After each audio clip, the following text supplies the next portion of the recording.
Yeah. Tonight we have an exclusive interview with Joseph Harding, Festival Director of the Horror Quest Film Festival in Atlanta, Georgia. We will pick his brain and see what's hitting inside the mind of this man. Hey everybody, I'm Joe with the Horror Quest Film Festival and you're watching Movie Screams. Joe, I'd like to thank you so much for coming. Thank you so much for coming to the studio. Horror Quest, what is it about?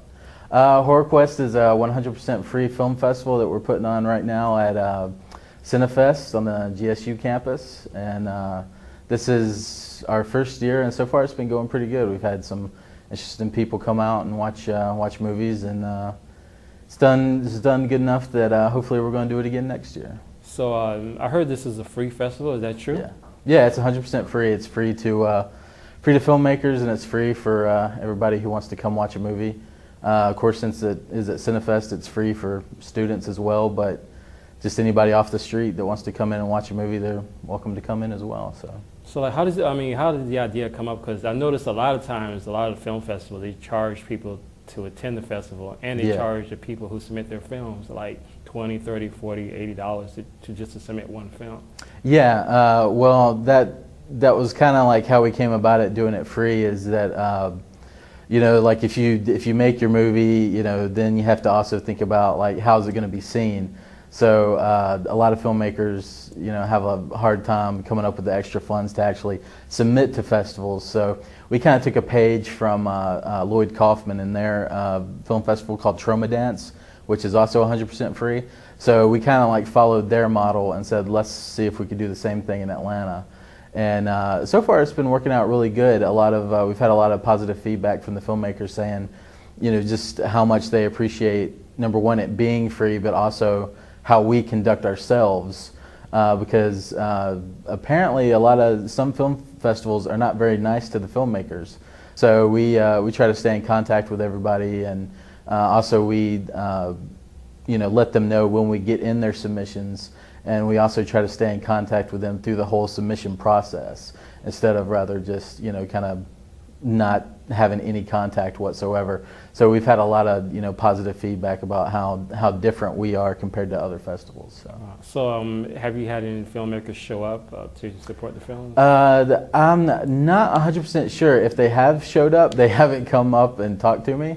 I do know I got an email last night from one of the short film filmmakers who said that he was going to be here today, I believe, but most of the films were not actually submitted from people in Atlanta. Most of them came from, I think the furthest one away was Zimbabwe. Wow. And a lot from Australia and you know, Mexico and stuff like that. So most of the people who submitted films, I don't think they could actually make it here, but there was a few that were like from Alabama that I think it airs tomorrow night, and I think him and his family are actually going to be in attendance.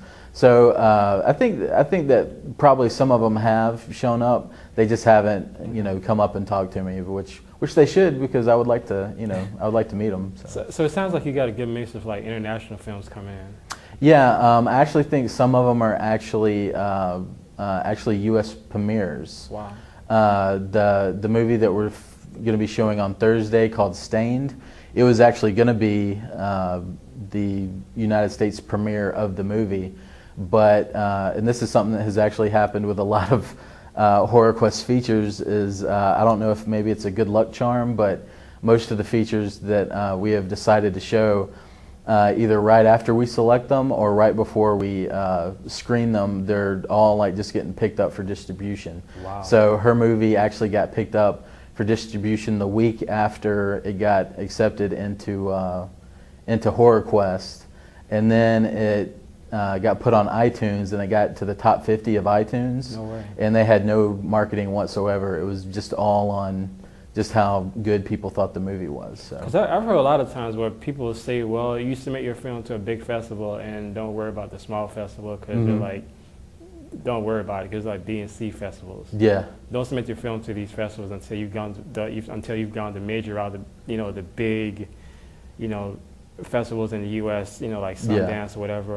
Like the Tribeca and all that stuff. Mm-hmm.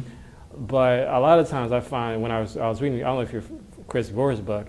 A lot of those, a lot of the indie films, they get picked up like some off the wall festival, like the USA Festival.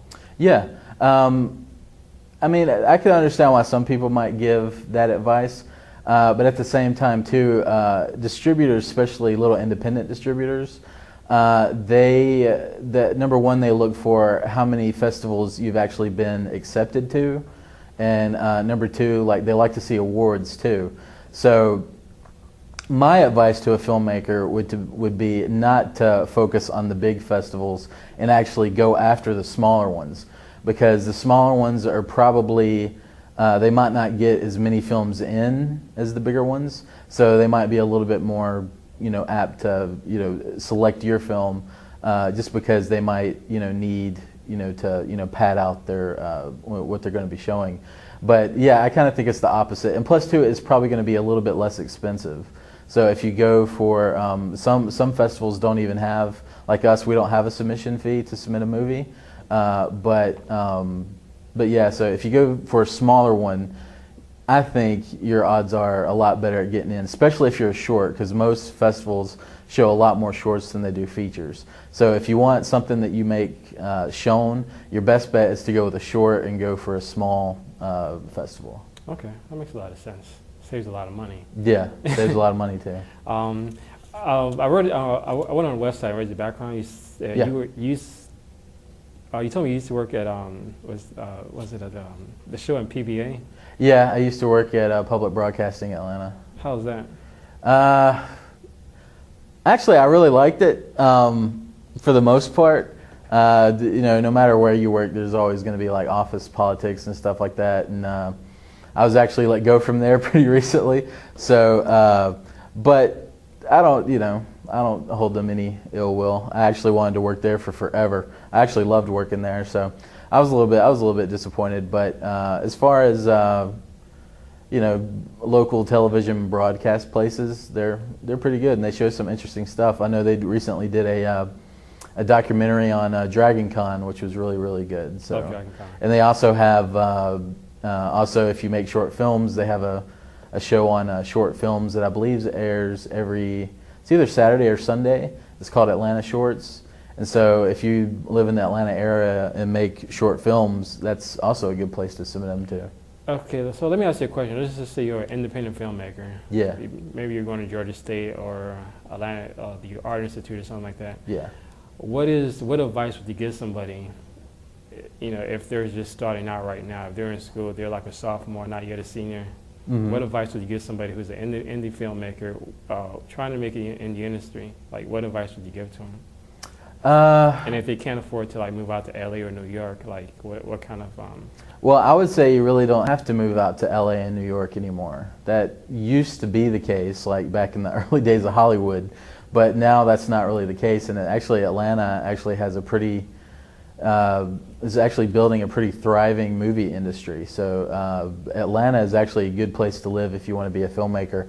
I mean, because especially if you are just interested in seeing how films get put together. There's a lot of stuff like Walking Dead shoots here. You can get you a part on Walking Dead, or I think Vampire Diaries is done here. And plus two, they've about to open up the new Atlanta film studio in Paulding County. So they're going to be looking for definitely a lot of people to come and work for them. So if you're looking to get into the industry, I would say your first bet before you ever decide to direct something is work for free on a few little shorts or features, or just work on anything you can. If you can get you a little job, working at a public broadcast station, that is also a good way to see how a lot of stuff is put together. But as far as having to move to LA or stuff like that, or even going to film school, those kind of things, you don't have to do that anymore. If you're thinking about going to Full Sail or something, like, you don't have to do that. I mean, I went to film school for a short period of time. You basically sit around and watch movies. They don't teach you that much.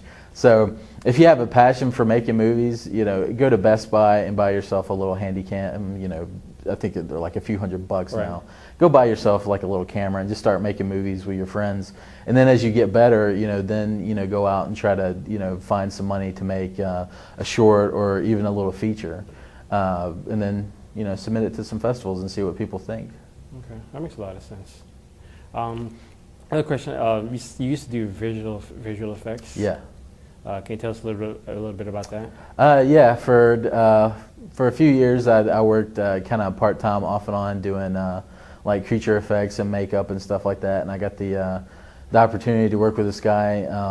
I think he owns probably the only big special effects company in Georgia, and his name's Toby Sales, and he was on the show Dirty Jobs. You know that show, Dirty Jobs? Yeah. He was on there as a special effects artist and stuff like that, and I got a chance to work with him for a good long time, and he's one of the few guys that I've talked to. I've noticed a lot, the special effects guys are always willing to talk to young filmmakers. Directors are different. Like if you go up to a director who's made a movie and maybe has, you know, made something of himself a little bit, they don't want any more people in the club. They've been struggling to get in the club and now they're in it. So they don't want to help you get in the club. Whereas special effects artists, they're always willing to, you know, talk to let you in.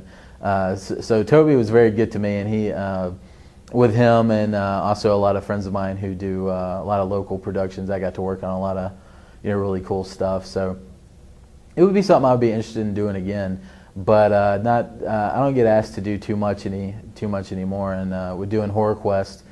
HorrorQuest is almost a full-time job in itself now. So. It seems that's a lot of work. I mean, especially if you. Well, the work, my experience with it has been that because I had no idea how to run a festival. So when I started it, it was pretty much I was just making it up as I went along, and it's actually has worked out pretty good so far. But like, yeah, when I started it, like I didn't know anything. There's a lot of little legal things here and there, so I didn't know about, you know, how to get sponsors, and I didn't know about you know, like tax exempt status for your festival and stuff like that. So I had to, you know, learn all that, and it's taken the course of, I've been working on HorrorQuest for the past 2.5 years. So it's been a long road. And then plus when you get films in, that's a lot of movies you have to watch. And I think we got somewhere a little over 300 submissions this year. So I had to sit there and watch every film that came in, every short that came in. Wait. You watch, because I heard like some people say, well, we watch the films, but not really. They'll throw it to like an assistant, and they'll watch 5 minutes and throw it in garbage. Well, HorrorQuest did not actually have a volunteer until the festival started. So everything that you see that has anything to do with HorrorQuest, from the logo to the website to the selection of films, I did myself. So every movie that came in, I sat through and watched, and some of them can be hard to sit through because not all of them are very good. Although I was surprised by the amount of quality there is. There's a lot of people out there making some really cool films, and sadly I couldn't show all of them. I would have loved to, you know, book another 20 films if I could, but. So like how many, around how many films are you guys showing right now? We're doing, I think in total it's 20 features, and I think it's about 40 shorts in total. So, and I actually think that's a lot more than other film festivals in the area show. I know a lot of other film festivals show more shorts, but I kind of decided, this being our first year, I wanted to focus a little bit more on full features. So next year I think we'll probably do some more shorts.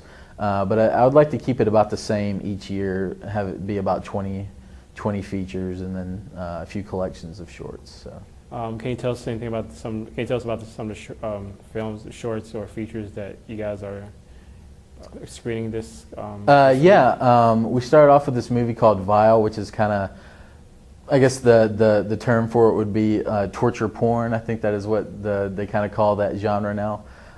It's very similar to like Saw and stuff like that. Last night we showed a lot of our foreign stuff. This movie called Baby Shower, which is really good, and this movie Beyond the Grave, which is kind of like a post-apocalyptic like kind of zombie, supernatural kind of thing. It's a really interesting movie. But coming up, I think tomorrow night we're showing this comedy called the Horror of Barnes Folly, which is really funny. And then also Thursday we're doing this movie called Stained, which just got picked up for distribution, or is actually out now on DVD, I think.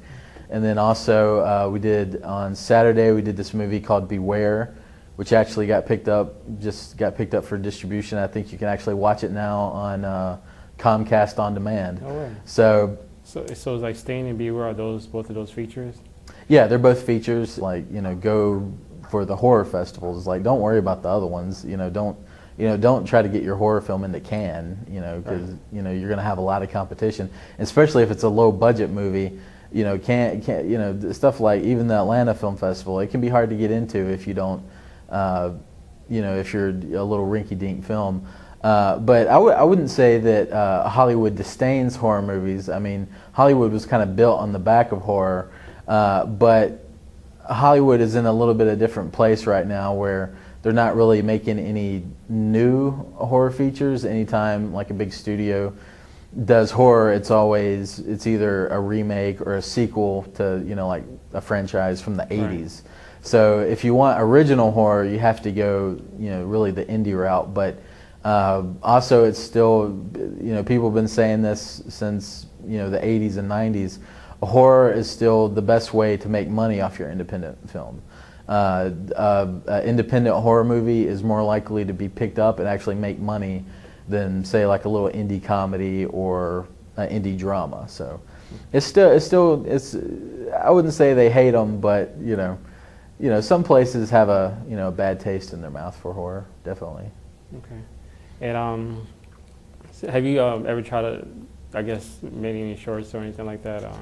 Yeah, I mean, what was it kind of like? I guess what was kind of your experience when you kind of like started out in the industry and stuff like that? I've always been into making movies and stuff. So I was one of those kids that would steal my parents' video camera, in the late '80s and get my friends together and like, hey, let's make a movie in the treehouse or something like that. So you guys are wrapping it up at the Park Tavern, like. Yeah, we have I don't know when anybody's actually going to see this, but this Thursday, October 27th at 9 o'clock, the Park Tavern is hosting a little party for us, and we have a band that's going to come out and play. So, like Horror Quest, it's 100% free as well. So people are invited to come out and. And for those of you not in the Atlanta area, you can always fly in. Yeah, well, I think next year, I think we're going to try to do something. I don't know if any other film festivals have ever tried this before, but I think I would like to try like a simulcast. Okay. So where like if you're not actually able to make it to the festival, you can actually watch it like online at the same time as it's screening. So I don't know exactly how to do that yet, but it's something I'm interested to maybe do in the future. So. Do you got anything else you want to, I guess, tell the audience about the festival? If you're interested to know more about Horror Quest or to submit your film, you can go to thehorrorquest.com. We also do a weekly podcast. We have a lot of the filmmakers and stuff on talking about their movie, and we're going to have some actors and stuff on, and actually are working on a few kind of big names here in the future that are going to be coming on. Also Facebook and Twitter, and as we start doing the open submissions again, we post a lot of stuff. We try to post trailers to the stuff that gets submitted, and we also have a YouTube channel, and we're going to be posting a lot of reviews to some of the stuff we got. Our volunteer Tiffany, aka Weapon X, is going to be doing some reviews for us, and so.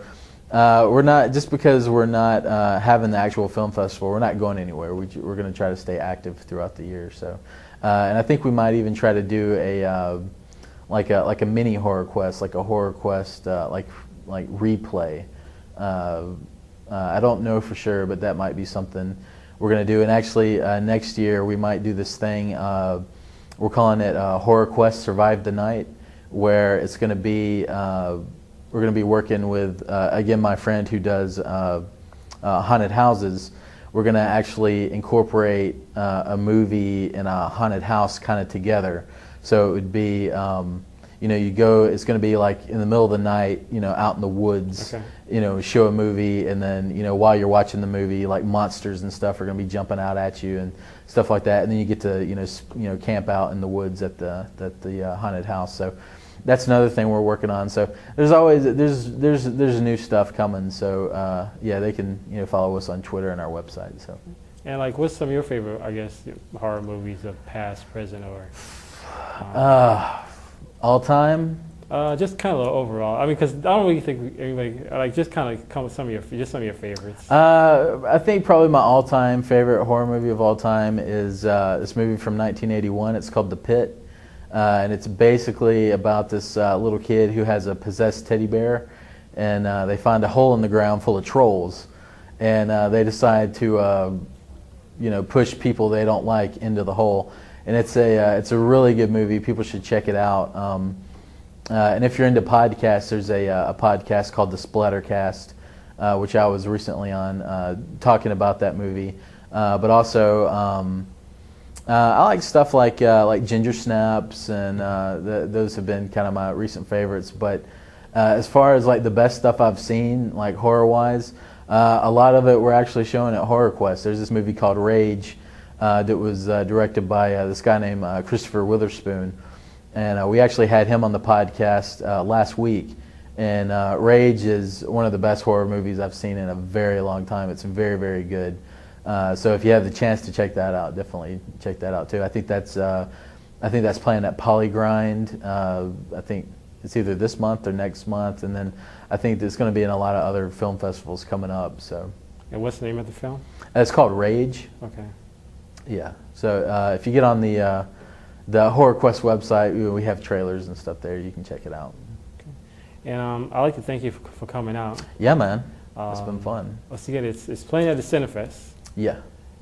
Go to the website. What's the website again? It's thehorrorquest.com. Go to the website. Check it out. Check it out. Check it out. Even if the festival is over, check it out. Check it out. Check out the podcast. Yeah, and submit your films when we start next year, because we want to see them. And I'd like to wrap it up. Thank you for coming. Yeah, man. I was happy to do it. And it's all about the love of horror, man. It's all about the love. And Good to see you survive this time, but unfortunately, we've run out of time for this malevolent mayhem, and it must be continued at another day. So we'll see you soon on Movie Screams.